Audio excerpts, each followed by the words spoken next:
This is a 5-gallon bucket, painter's bucket. I'll get to what's in it in just a second.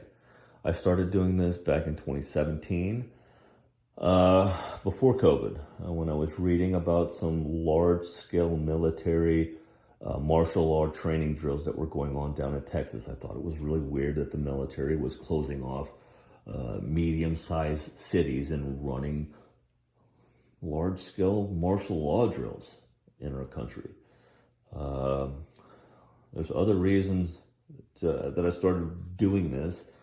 Some of them that are relevant right now: COVID, bird flu is taking out our poultry industry. There's concerns that it's going to jump over to people. I read another article today that Fauci, the guy from COVID, he is saying that there's another virus that is just starting to break out that is supposed to be worse than COVID.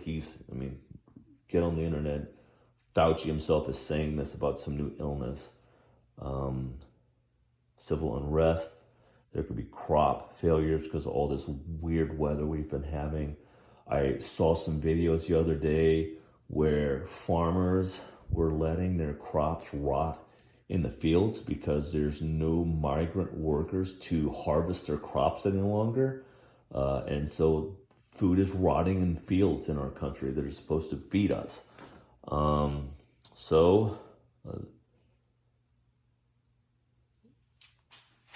Painter's bucket.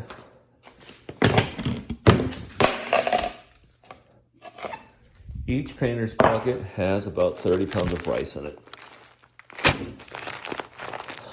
30 pounds of rice.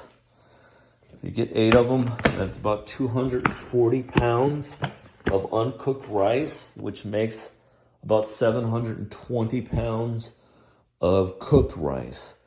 My understanding, based on my reading, is that 720 pounds of cooked rice is supposed to be enough food to feed a family of 4 for 300 days, so a little less than 10 months, which, God forbid you ever need to use this. Hopefully that would be enough time for whatever situation has cracked off to resolve. 240 pounds of rice. 240 pounds of rice will cost you about $240.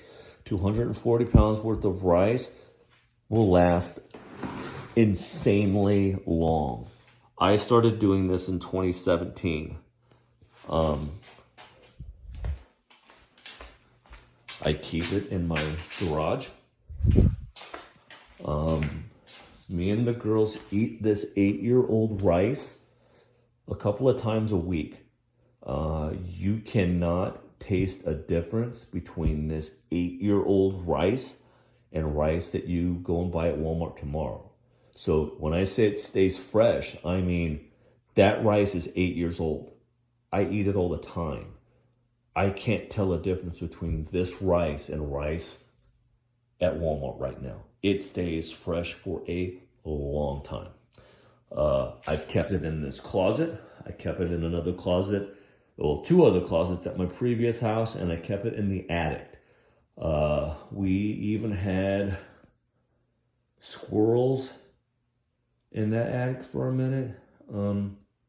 I don't think animals can smell the rice inside the bucket.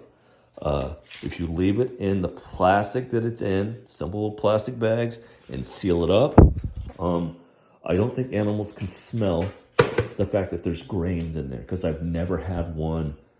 I've never had an issue with animals trying to get into it, so I don't think that they can smell it. It stays fresh. Animals won't mess with it. It lasts a long time. It's cheap, and you can feed a family of 4 for a long time with these. So that's my video. There's a million different reasons why my friends and families should wake up tomorrow, go to Costco, go to Walmart, buy 8 painter's buckets with lids, and buy 240 pounds of either rice or beans and put them in there. If nothing happens tomorrow, no big deal. If nothing happens 10 years from now, no big deal. It cost you $240. But if next year, 6 months from now, 5 years from now, something worse than COVID happens, if there's some sort of warfare in our country, some reason for the martial law drills that were going on back in 2017, if something happens in 5 or 6 years from now, you and your family for $240 have enough food to feed yourselves and hang on, hopefully long enough for whatever has happened to resolve. Just don't tell anybody about your food you have stored. I read a lot of stuff about human beings and what will happen in starvation situations. It's ugly. So if you do this, do not tell people that you have this food, and make sure that your kids know not to tell people about this food that you have set aside. That's it. That's my video. Go buy rice and beans.